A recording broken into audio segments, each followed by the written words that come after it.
Hello, fellow geekologists. Welcome to another episode of Systematic Geekology.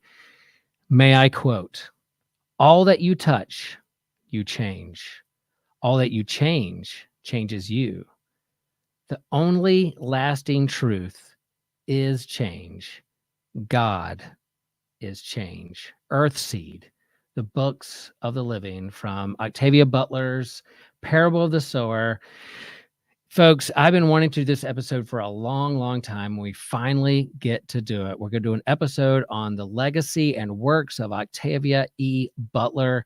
And I can't do this episode alone. I shouldn't do this episode alone. And so I brought along some friends who I know are big Octavia Butler geeks and fans. And so I'm bringing on some friends of mine, Donna and Sylvia. Welcome to an episode of Systematic Geekology. Here we are live on YouTube, maybe at a podcast one day, but here we are on the YouTubes. Welcome. Glad you guys are here with me. You get to are some of my favorite human beings ever, and we get to talk about one of my favorite creators ever, Octavia Butler. So welcome to an episode of Systematic Geekology. We're doing it. Thank you. All right, Donna and Sylvia, let's take turns. Donna, share who you are, what you're up to, and what you do out there in the world, and then what you're geeking out with. Okay, you want me to start? Yeah, go for it. I'll start us off. What I'm up to out here in the world is pretty vast and specific at the same time. But in general, my work and my creativity moves at the intersections of race, gender, spirituality, and justice. And that looks like a number of many things and areas. But in most spaces, in the many spaces that I find myself, that's where I'm doing one of those four things or all of those four things simultaneously. What am I geeking out on? I have been in a month of rest and or at least ease. And so I have a teenage daughter who's been reading a series, and I try to pop into what she's reading every once in a while. And so I've actually been very much enjoying the work of Tracy Deonn, her Legend-Born book. The first one was great. I'm on the second one. And so, I'm moving in that. And then I got a few shows in the mix, and I'm actually finishing up Dispossessed by Ursula Le Guin. Mm-hmm. Ooh, Ursula Le Guin. Nice. That's a good pull. Man, that's good stuff. Mm-hmm. Sylvia, who are you? What do you do? And what are you up to? And then what are you geeking out on? Well, I'm Sylvia, and I reside in Virginia. I work for the Department of the Army's Medical Command. I am a health data analyst, and I'm not out there changing the world the way Miss Donna is. No, I think but you are in your own way. I think you are. But I monitor access to care for our nation's warriors and their family members. What I'm geeking out on, it's, I guess once September hits, we kind of technically consider that to be spooky season. So I'm doing my annual watch now of Horror Noir, the movie, and Horror's Greatest, which is a series on AMC Plus that there are new episodes out every Tuesday. And they examine different, I guess you'd say, categories within horror. Nice. So that's what I've been geeking out on lately. Cool. Well, hey, everyone. The voice you're hearing is one of your hosts of Systematic Geekology, Will Rose. And the connections with the folks that I have here on our YouTube. Donna, was a chaplain at Meredith College with my wife, and connect with her. And we geeked out and connected over a number of things, one of which was Octavia Butler way back when. And we'll share that story in a minute. Sylvia and I went to middle school together, and then reconnected, and then geeked out over The Walking Dead together, and have teamed up and paneled, worked on panels at North Carolina Comic-Con. And you may see us at North Carolina Comic-Con come November. Systematic Geekology is going to do a panel, Finding God in Comics. I'm going to do another panel, hanging out with some artists. be walking around. We'll have a table talking about all those things. So yeah, I'm kind of geeking out. There's so many things to geek out on. I'm loving Ring of Power, not necessarily the show itself as much as I am some friends of mine, Trip Fuller and Nick Polk, who are doing a commentary on it after the fact, these after shows that have me absolutely rolling and laughing at their recaps and how they're applying this to the Tolkien lore. It is fantastic. So I am enjoying the show, but I'm enjoying the after show with Trip and Nick even more so.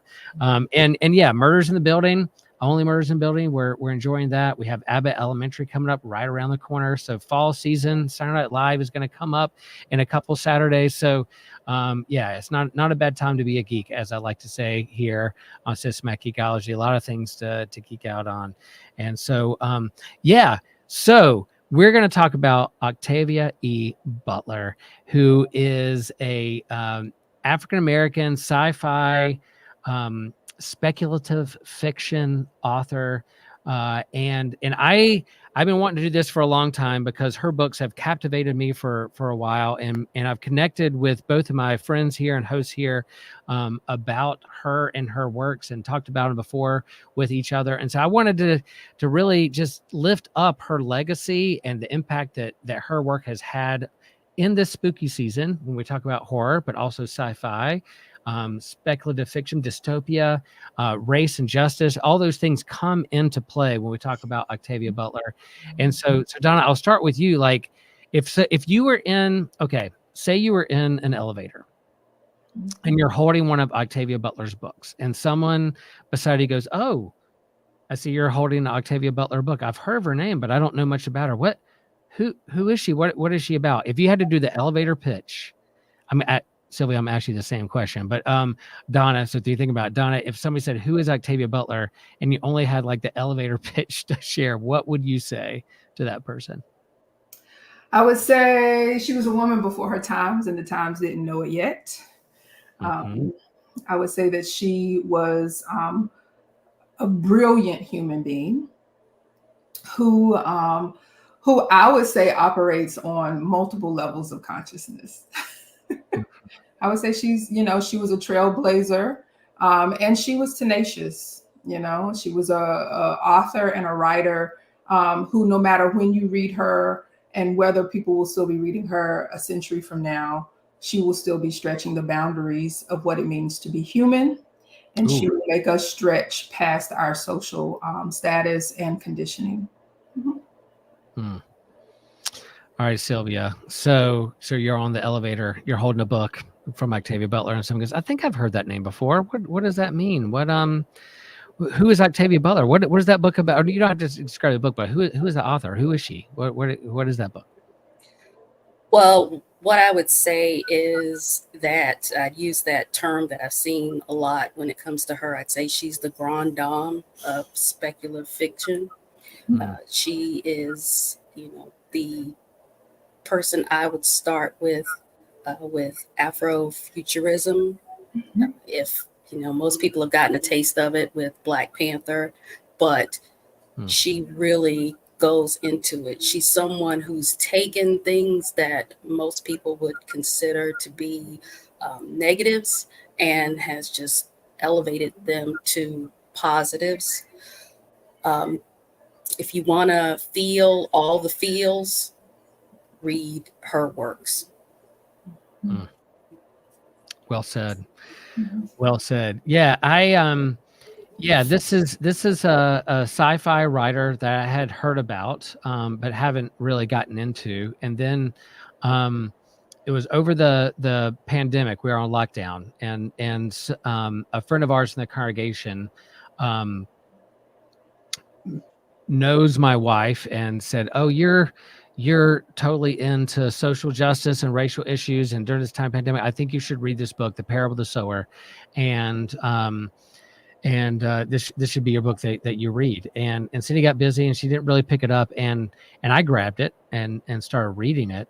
And I was about like 3 chapters in, or maybe barely into this book, and I had a mild panic attack because here is this woman who wrote this book in the 1990s And she said it in the 2020s, the parable of the sower. And as I'm reading it, I'm like, this is happening now.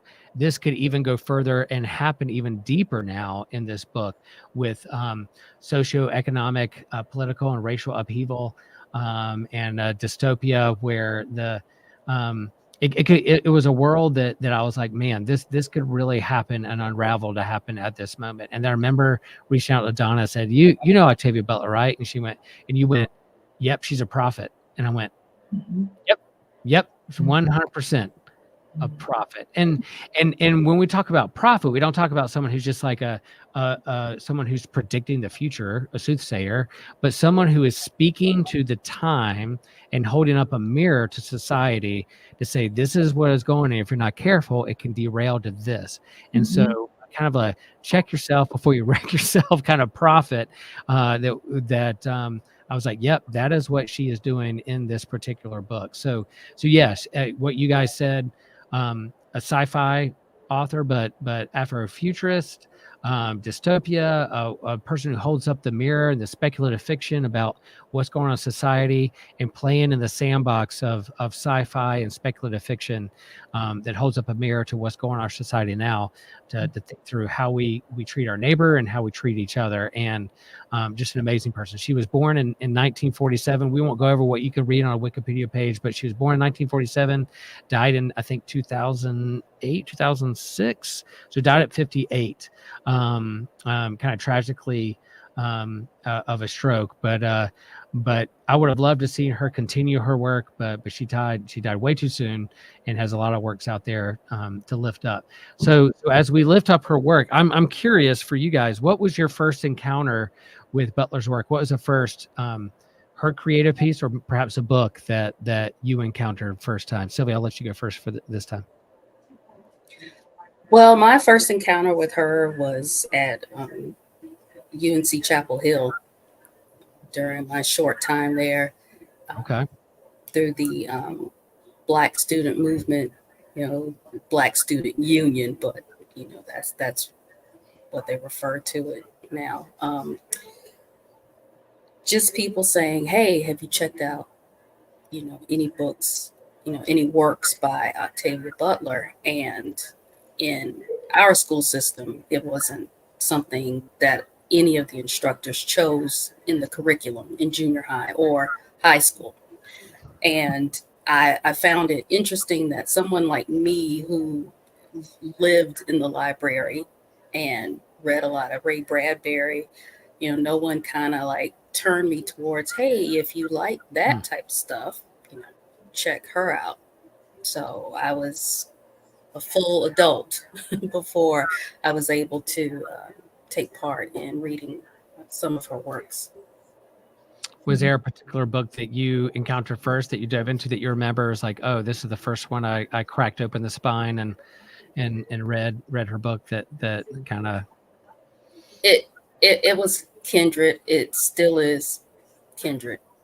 Okay. And it gets you from the beginning. And as I get older, I can get through it faster, but there's still points in it where I have to stop and put it down. Yes. Because it can be too much at times. Yes. So share with the audience, if they're not familiar with Kindred, what's kind of the snapshot of what Kindred's about as a book? I would say, well, of course, the title, Kindred. So it has a lot to do with family, your chosen family and the family that you're born into. And also not forgetting the struggles that people went through for you to just be in existence. Also, what do you choose? Do you go along to get along, or do you take a chance and fight? And in the situation, is the fight worth it? Right. Yeah, I guess the main plot line of that book is that is it set in the 1990s, or the main character, and she's time displaced back to the time of slavery, and then she's going back and forth between... It's her birthday.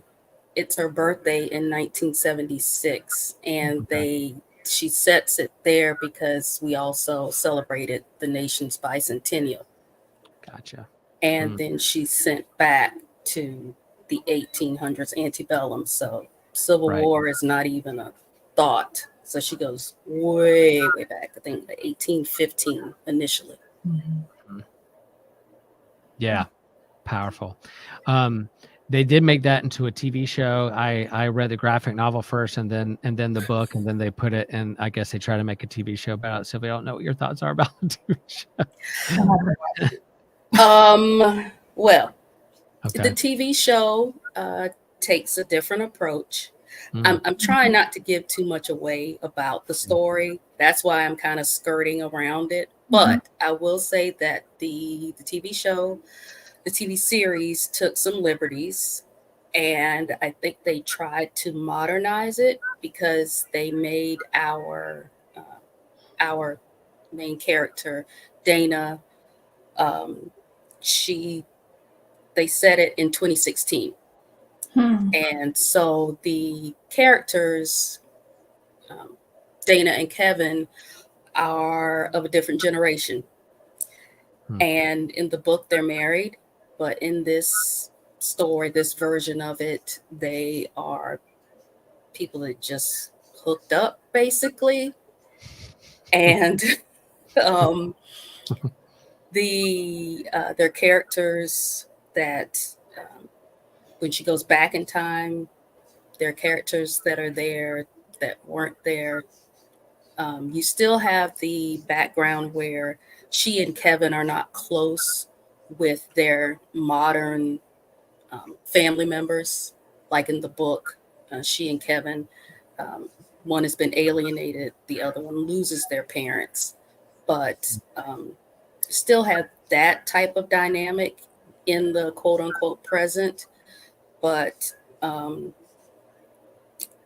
like someone else said, it's like, I don't know what book they read, but or if they read it. Right. Yeah, they tried to modernize it. Like their biggest thing was, hey, let me charge my phone.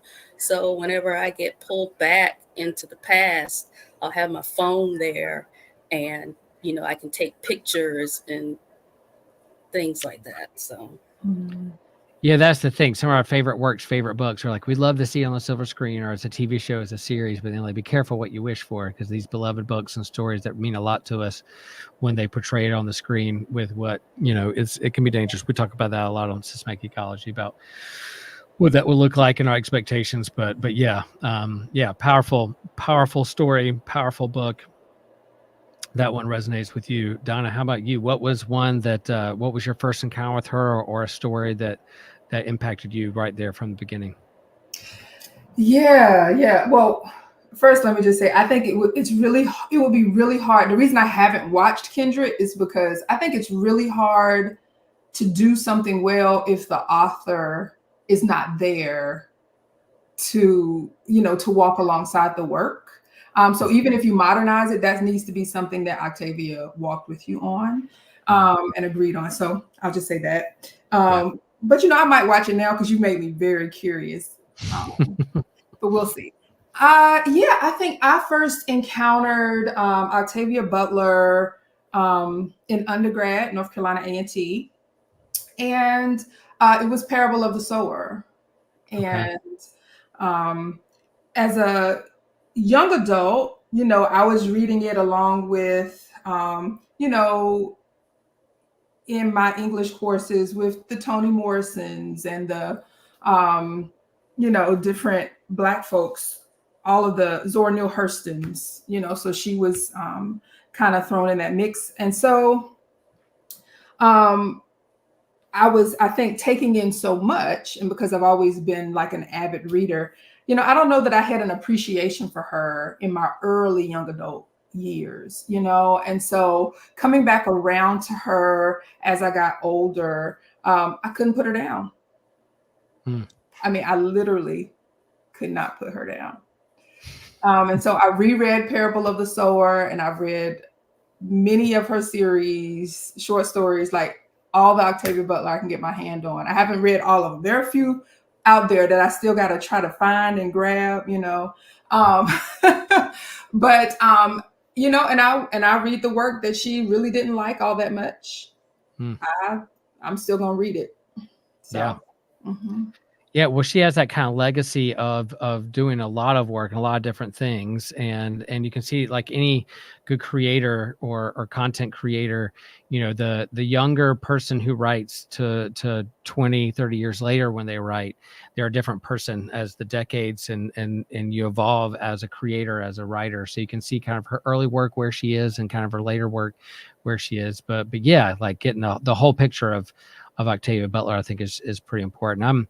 I'm the same. My first encounter was Parable of the Sower, and couldn't put it down, and was just captivated about that story and what it was about, and what it portrayed, and the speculative fiction that she was doing there in the 1990s, set in the 2020s, and we're sitting here in it right now, and a lot of it move on. Then we go to the Parable of the Talents, you know, the second book of that, and she was going to do a trilogy, but died before she could write the third book. And in the Parable of Talents, there's, you know, particular politician who has a campaign slogan called "Let's Make America Great Again," and I was like, what's going on here? What, you know, she wrote that in the 90s. I was like, is someone from the Trump campaign read this book, said that sounds like us, should we do it? Anyway, we don't go down that road just yet, but I was just like, man, what is going on? What is she? I can't believe she's tapping into something that's so real and so raw, that holds up a mirror to society that really touched me at a really core level. Sylvia, have you read Parable of the Sower? Is that something that you've gotten into? Yes, and my thing is that it's one that I had. I'll put it this way: names are important to me, and when I first tried to read it, I was so caught up into making sure that I remembered whose name belonged to whom, that I was losing myself. I wasn't focusing on the story. But Right. once I got over that, and as Donna said, she's one that you pick up over and over again. And at certain points in your life, you feel and you understand different parts of the work that you hadn't even realized before.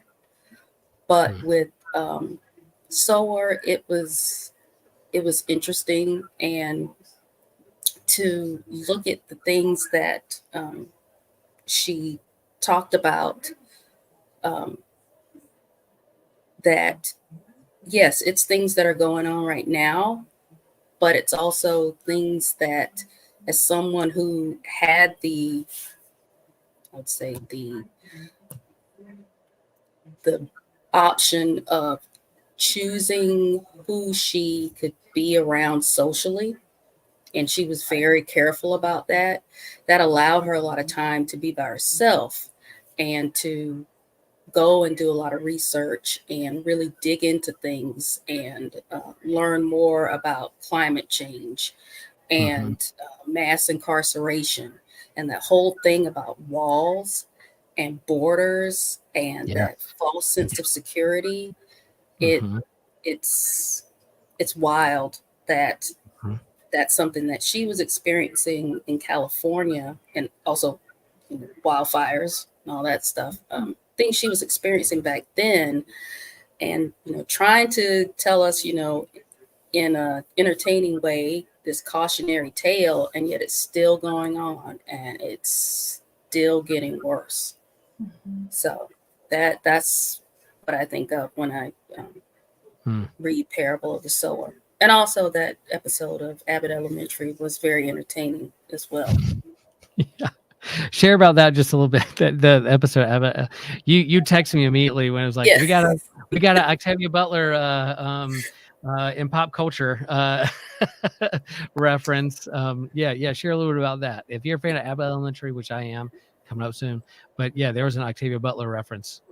Yeah, the school finally got a librarian, and so people are able to, you know, get books and read them, and not, you know, someone just walk off and, you know, steal them. So the librarian suggested that they have a book club reading of Parable of the Sower, and they start doing their book club, and the groups start to split into different factions and saying, okay, if I was going to be, like Lauren, that I would run my group this way. Well, I'm going to run my group this way and it's going to be better. So, of course, Barbara, she takes the religious approach to it. Mr. Johnson and Melissa, they're like, if you come near me, I'm going to kill you. Basically, nobody's going to mess with us.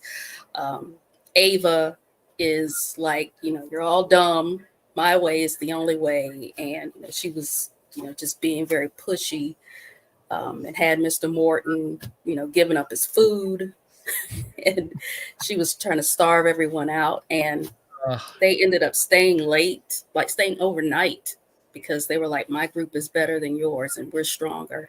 And the lead cafeteria worker came in and she really broke it down about what the book was really about.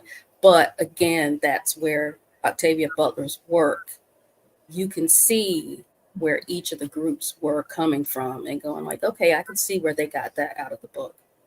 Yeah, that's powerful. I love it. It's a comedy show. It's a mockumentary. It's in the vein of The Office, but, around elementary schools and teachers and diving into issues and the fact they lift up. I love the fact that the writers and the creator of the show lift Octavia Butler as a reality of how to do life and society is pretty amazing.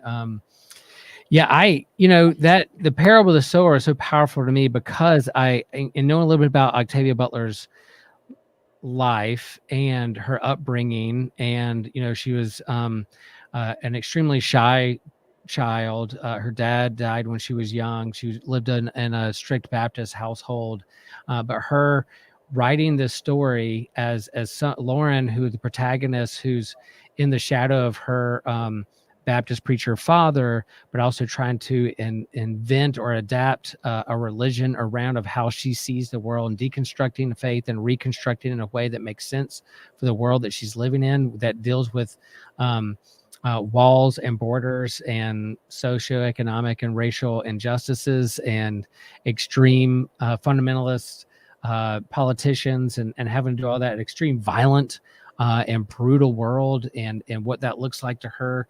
It was very powerful to me as we're on the brink of COVID and seeing what's going on in the world.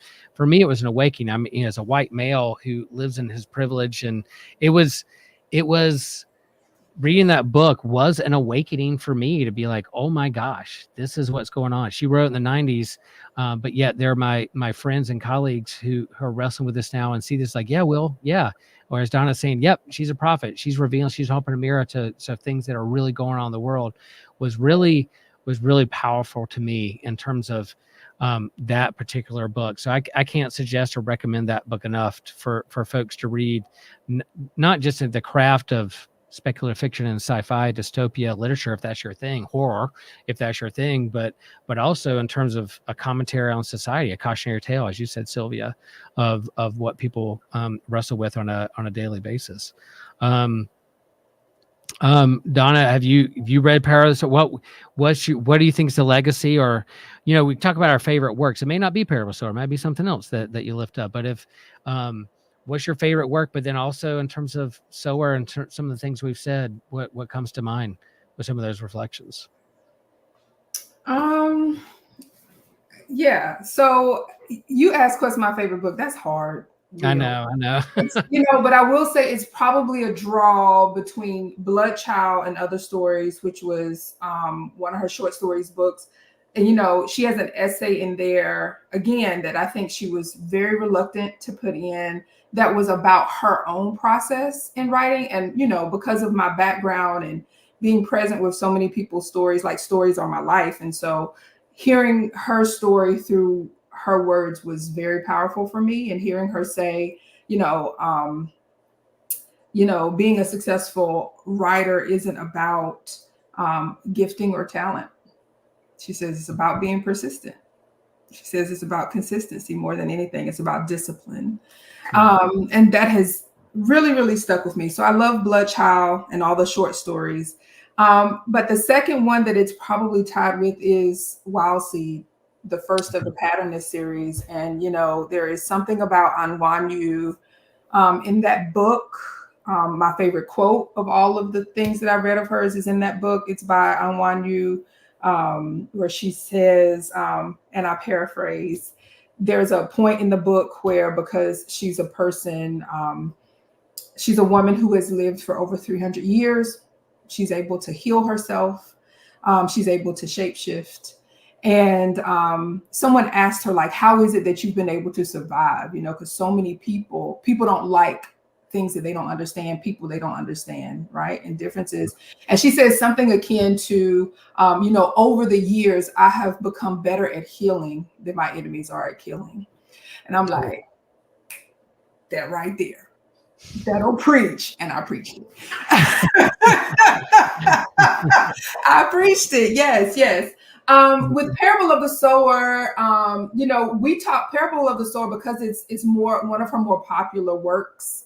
You have, I roll in different circles where people are really talking about Parable of the Sower a bit more. But when we think about Earthseed and we think about what I loved about Parable of the Sower is that amid such a dismal, right, and horrific experience, an experience that in every page you're like, I just need a little bit of hope. I just need a little bit of hope, right? Like, when is the hope? Only to find out the hope is living in this young Black female body. And and this earth seed, and like, I think there's something about Black femininity and what she was proclaiming about Black women, our spirituality, about our not just resilience, but our ability to lead, right, in the ways that we need to lead, to step outside of the box, like for her to be the only one saying we need to be learning how to we need to be learning how to grow our own food again, like we need to be learning all these things, and like this consistent, right, I see it and I'm gonna do it if you don't. I just feel like Parable of the Sower was an ode, in my opinion, to Black women. And to how much we are at the core of all civilization. And her like superpower, or the kind of mysticism, supernatural thing, is this hyper empathy that Lauren, as a result of something that went her family, or whether it's her got from her mom or something, there's this thing where she perceives or feels whatever's around her. So if someone is literally dying, she feels the death occurring. Or if someone's, the pleasure of people making love, like she can watch it and like feel that within her bones. Like there's but there's so much tragedy around her, whether it's the death of a dog in front of her, or someone being murdered, or someone being burned to death. She feels it deep within her tissue, deep within her own self. This hyper empathy is the supernatural aspect. Yeah, you could say dystopia, things falling apart and they're trying to survive, but there's this supernatural thing of her with hyper empathy. And then the vision of the Earthseed is this religion of God has changed. Change is the only reality, and how do we adapt to our environment? But yeah, the destiny is to the stars, to a planet, and one day we're going to be the seeds on the planet to plant something new, this hope of something that's going to emerge and grow new somewhere else, looking out to the distance, to the stars. Happy Now, in the second book, Parable of Talent, she creates a community called Acorn.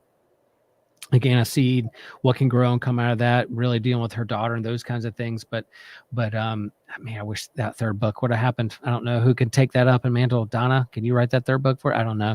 I doubt that I can write it, but I will say that, for people who loved Parable of the Sower, you may be interested in reading like her Xenogenesis series. I think that was another one that is not exactly the same, but kind of touches on what it looks like for a Black woman to be transplanted into like this like foreign alien environment, and how that all plays out.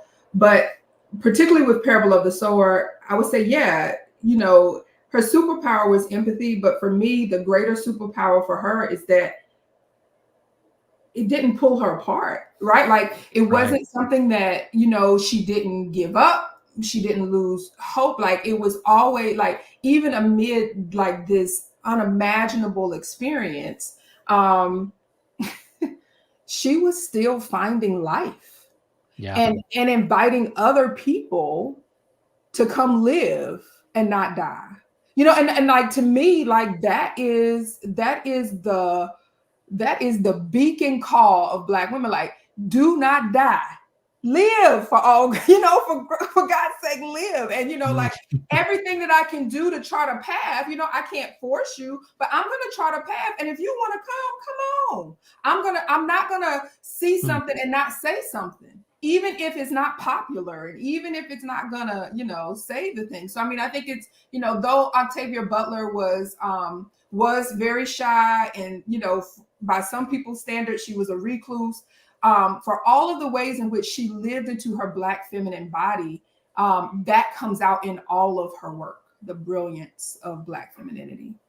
I love that.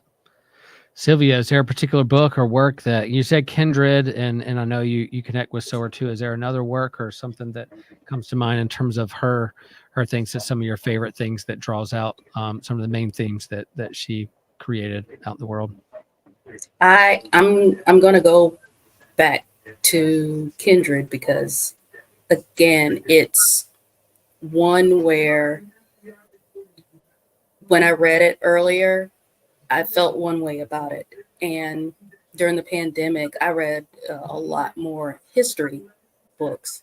I mean, I live in like the historic triangle. I live in Williamsburg, Virginia, and reading a lot about Civil War history, post-Civil War, Reconstruction, Jim Crow, and, even through the 80s, and just sitting here and realizing that so many things were done to Black people where we're not supposed to be here. We're not supposed to be here anymore, for all the things that were done to get rid of us. And within that book, I see that, and there's a part that really like stands out to me, where Dana goes back, and the book kind of teaches you that saying where it's if you stay ready, you don't have to get ready. So she was always, she had her bag, and even in Parable of the Sower, there was the go bag. That's right. And so Dana travels back, and she has these history books with her, and some of them have maps that match with that time period, so she can, kind of, if she's able to get off the property, she can guide herself around. But there's a part in the book where Rufus, who's the child, the boy to man in the book, he says, he sees this, it's a history book, and it says, "This is the biggest lot of abolitionist trash I ever saw."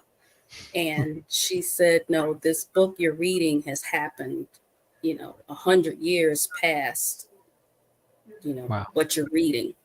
So she wants him to know that this is what's going to happen. And then he says to her, "Well, then why the hell are they all, what the hell are they all still complaining about?" So a book published 100 years past where they are now, and he doesn't understand that things kind of get better for Black people, but not better enough, that there's still things that aren't anywhere near equal. And that's pretty sad. Yeah. And that's really sad. And that part, that was one of those stopping points where I had to take a break and get a breather. And it really sticks with you. That whole thing about freedom and privilege, and your proximity to privilege. and how some people mistake, oh, well, if I'm accepted by this group of people, then I'm as good as them. And it's like, no, you're not. You're still, you're still what your socioeconomic, what your color says that you are. You may get close, but you will never be that. And that's something that some people, still get tripped up on. So that book, it's so many layers in there. Super powerful. Yeah, it's amazing. Reading some of the intros to some of her books, that some of the people that look up to her, who tried to emulate her or kind of carry her legacy forward. Sometimes in the intros they'll share that, I was reading her and I had to put it down. I couldn't read. I had to like sit with it for a little bit. And it's interesting that like her work has that impact. I felt the same way with Sower. You guys share your experience that like you're reading it and then you're like, I had to put this down. There's something too real about this. And yeah, it's like, do people feel that way reading a Stephen King novel? I mean, it's like, it's horror. There's stuff there that like freak you out, but there's something too real and honest about with her identity, and then how she expresses that out in the world with some speculative fiction that holds up a mirror to society and where we are and other people's experiences. And I think that's part of, in terms of her legacy, why it's so powerful. Part of me is like, I want to see more of her work out there in the world and more mainstream and maybe more movies and more stuff, but maybe not. Maybe it needs to be kind of a more underground resistance that take that to heart. I mean, I share that I immediately texted Celia. It's like, oh, I saw the new Quiet Place movie. And they went through a library, and the main character grabbed a book, and it said Octavia Butler Dawn. I was like, I don't know that book. And so I like immediately went to the bookstore and bought it and started reading. I'm like, okay, now I knew Power with Sower, I knew Power with Talents, but I didn't know Dawn. And so yeah, there's the Easter egg of that movie of having to be quiet, but also aliens and all these things going on, but also this book that embodied a post nuclear fallout. And aliens come and go. We think humans are still worth being saved and genetically modified into who we are. And then there's this protagonist who's having to deal with the other, but then the past and the future and the present and what's the future and who the identity issues and the genetically modified and who has power, who doesn't. I couldn't put the book down. It was fantastic. So I don't know if any of you are familiar with the Dawn or read those those series or not, but thoughts, ideas, have you read those? That's the Xenogenesis, right? Isn't that yes. the Xenogenesis series? Okay, yeah. Yes. Yeah. Mm-hmm. I haven't gotten to those, but I know it is the Xenogenesis series. Yep. I've read them all. I read the whole series. That's the one I was just saying. If you like or like, but to go through and like one of the things that Octavia Butler did with her work, she, that was another thing about even the way she wrote, I felt like was against the tide and against the grain and agitating, because, you read a series and you wanted to pick up right where the last one picked up off, and that she just does not, she skips like generations in some cases, Right. And I'm sorry, I've read so many of her series, like they get mixed up, but the Xenogenesis, I remember very clearly because it is, I think, of the series. So like, though I loved Wild Seed, which is of the Patternist series, I would say of the series that I've read, Xenogenesis is my favorite series. Yeah.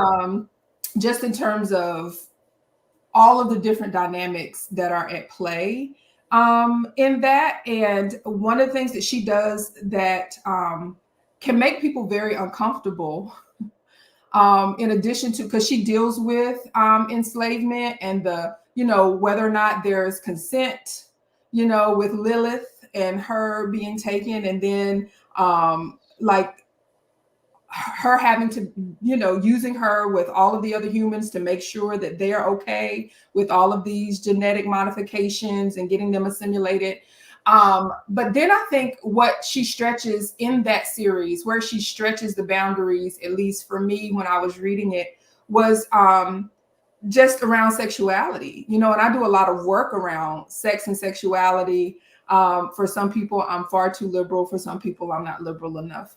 But I would say that, you know, it's fascinating. And, you know, for me, it was fascinating what she did, you know, because she took these, you know, other beings from other, you know, from another planet. And, the ship was organic.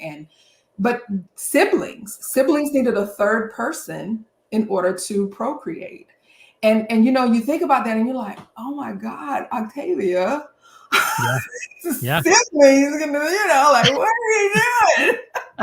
But then by the time you get to the third book, you're like, oh, it's like you're engrossed in her world. And it's like, you know, everything isn't like how we prescribe it to be. Like if we were to encounter, or when we encounter other worlds, you know, I feel like has glimpsed what it will mean for us to like really be stretched in that way around what we accept as socially acceptable, as spiritually acceptable, as mentally and emotionally acceptable. So yeah, that series excited me, if you couldn't tell. Yeah, I love that. Like agitator, you know, you know, when you way back when you were like, yeah, Octavia Butler's a prophet, and that's all you said to me, and I was like, oh, yeah, that's right. But agitator, truth revealer, speculative author, but also like hold up a mirror. Those things are there. And again, going back to like, I wish more people knew about her, and I wish there were more like mainstream movies and TV shows that made it, but maybe not. Like maybe it needs just to be an Easter egg for Dawn in The Quiet Place, where I have to go read the book myself and then digest it that way. That's her legacy of this underground movement of doing those things. Sylvia, what were you going to say? Yeah, you held up your hand there.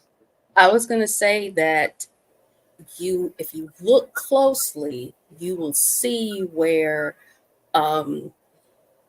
parts of her stories are being put into, you know, modern, you know, entertainment.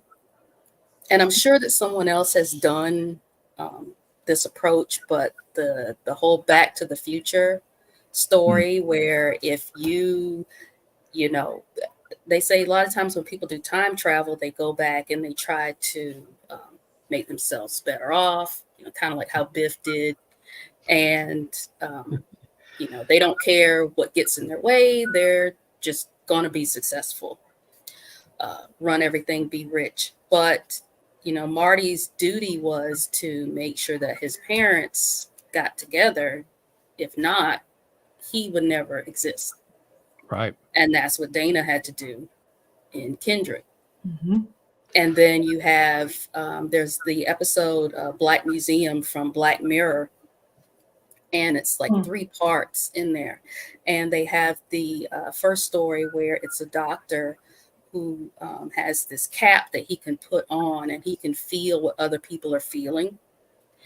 And at first he uses it to help diagnose people that come into the emergency room. He puts the cap on, hooks it up to that person. So that's like his way of hyper empathy, but it's, you know, done mechanically. And he's helping, you know, save lives. And then it just gets to the point where when he feels like some pain from somebody, he starts to build up a tolerance and almost flip it into a way that he enjoys that pain.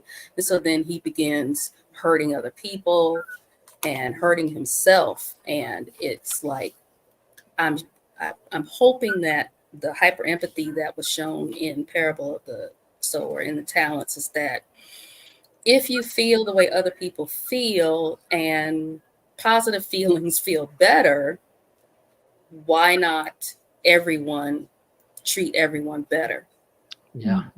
But there's always going to be someone there that goes, oh, I'd rather see somebody suffer. You know, and those things, her and the augmented reality, you know, technically VR, it's crazy some of the things that she was able to dig into. And if you ever get a chance to look at some of like her notes in the collection from the Huntington Library, which I haven't seen hands on, but I've seen photos of it. This woman's mind. I know. Yeah. So brilliant. So brilliant. And it makes me a little uncomfortable that I feel like now it's being co-opted, or, that's kind of what society does. They take a Black woman's creative mind and then use it for their own thing and not give credit where credit's due. Makes me a little uncomfortable. But even like the present day X-Men comics with this like living island with these living gateways that they could walk through, I was like, oh, that's in Dawn with the organic spaceship where they're passing through walls, opening a thing. I was like, Jonathan Hickman, did he read Octavia Butler and steal this idea from her? Because come on now, like that's her idea. So I definitely saw as I was reading that book, I was like, that was just something I just read in an X-Men comic, and there's similar ideas out there. But then again, like, come on, let's give credit where credit's due here. And so in terms of like legacy, what's her legacy, and where do you see kind of her work going from here, or what's the future in this world where there's no shortage of geeky content and people are looking for things all over the place to live stream or whatever? What's her legacy, and what do you hope that like people see or perceive of her? Sylvia, what do you think? Like, we don't want another Kindred moment, but like we definitely want these stories to get out there and geek out with us on those things. I want people to see that people that look like me, that sure, people think you're weird, people think you're crazy, but put your thoughts out there. Put your thoughts out there, because you're not the only person that feels that way. And it could be some young, brave 15-year-old girl that helps open our eyes and may help us save some part of humanity. Mm-hmm. Yeah, you've shared that on a panel before, like, in terms of being a geek, being a Black woman and a geek in 11 horror, and also a person of faith, how do those all come together? That letting people know that the beauty of like a place like Comic-Con or places like this is to say, like, you're not alone. We can geek out on this together. And these are some of the same things we like to read about, but resonate with us in terms of our identity and who we are. And so, yeah, maybe there's a 15-year-old girl out there who looks like you, who also likes horror, and also maybe grew up in a religious household that doesn't have to choose. She can get all those things together all at one time and grow into a person that God is calling her to be. I think that's beautiful. That's good. Donna, how about you? So, to get to Octavia's legacy first, all of the names on your shirt, Sylvia. Yeah, let's show it. Reveal. You showed us before. Here we go. That is Octavia. That's why she's first on that on that list, right? Like, she that is a part of her legacy. But two things really come to mind. One is something that Toni Morrison once said. I think Toni Morrison said that she was very clear that that she was writing. She wrote works that were apart from the white gaze, that didn't center the white gaze. And I think Octavia epitomized that idea, that she was very aware of whiteness around her, and she spoke to it, but she was not in any way interested in centering it. And I think that gives us permission to do the same. But second, I would say that one of the things that my daddy taught me before he died in 2012 was that our prayers and our works outlive us. And I don't think her legacy is a stayed point. Her work is still like growing and impacting. It is a living, breathing thing in and of itself. Her legacy is still evolving. And so we are at one point in the evolution of her legacy. And so it's going to be interesting over the course of my lifetime to see it. And, I wish I had eyes beyond the grave in moments like this where I could, pinpoint certain figures, in the history of the world, Octavia being one of them, to see how her legacy will continue to grow well past even our lifetimes. Ah, it's beautiful. Love that. Love that. All right, final somewhat question. All right, if someone comes in, you has to pinpoint you down and says recommend just one of Butler's books, what would it be? They're like, where do I start? I want to get into this. What is your favorite book? Where do you want me to go?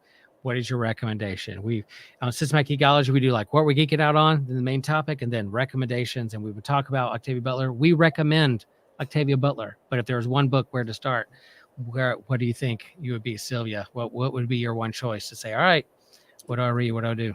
I think I'm going to kind of cheat and say Bloodchild, because it's a series of short stories. Yeah. That was going to be my answer too. I'm amen. I second Sylvia. I was going to say Yes. Okay, Bloodchild eases people in. You get your palate wet, and you get to hear about her specifically. And I think it's a good place to start. Yeah. And I've not read Bloodchild. So guess where I'm going to the bookstore tomorrow? Guess what I'm getting? Yeah. Yep. Okay.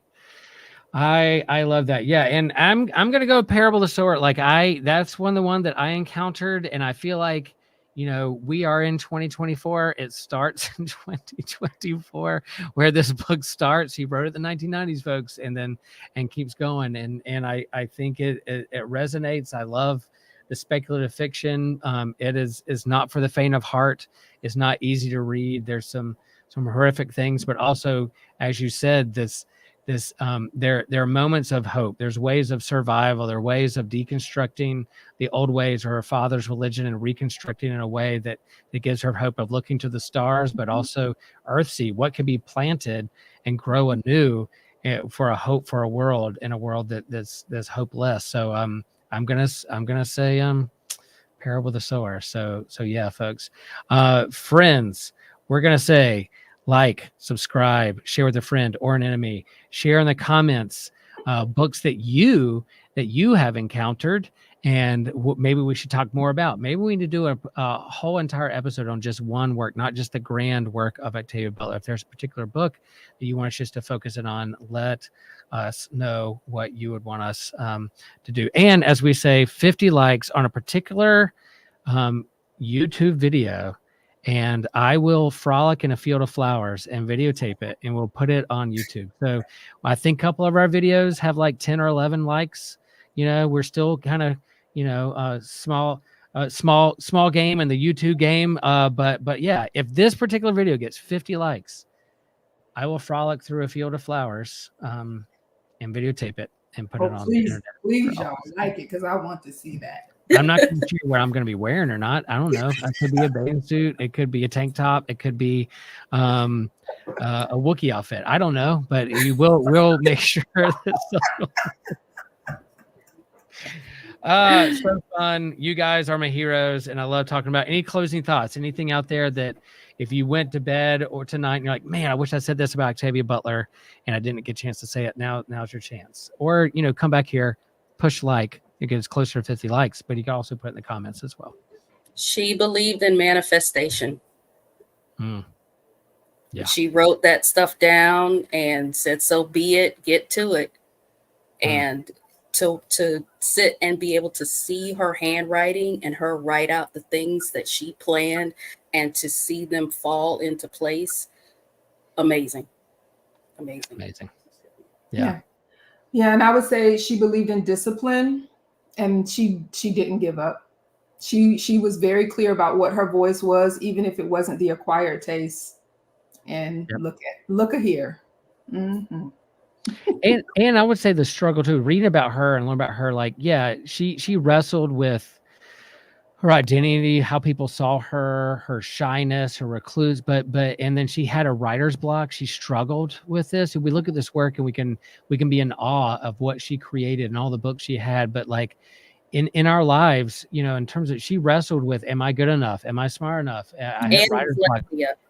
Was that and dyslexia? Yeah. She wrestled with some things, and And we can look back and romanticize these works and be like, man, but there was a struggle in putting this out in the world. And so whatever you're trying to create and whatever you're trying to do and manifest and put out in the world, it's not always easy. And we at times hit writer's block or have a imposter syndrome and feel like, what am I doing? Those kinds of things. And yet she persisted and got it out there into the world. So maybe we can do the same. And then a closing quote that she had with Earthseed. And one thing is, we'll close with this. Why is the universe? To shape God. Why is God? To shape the universe. Friends, thanks. And always remember, share the faith and share the geek.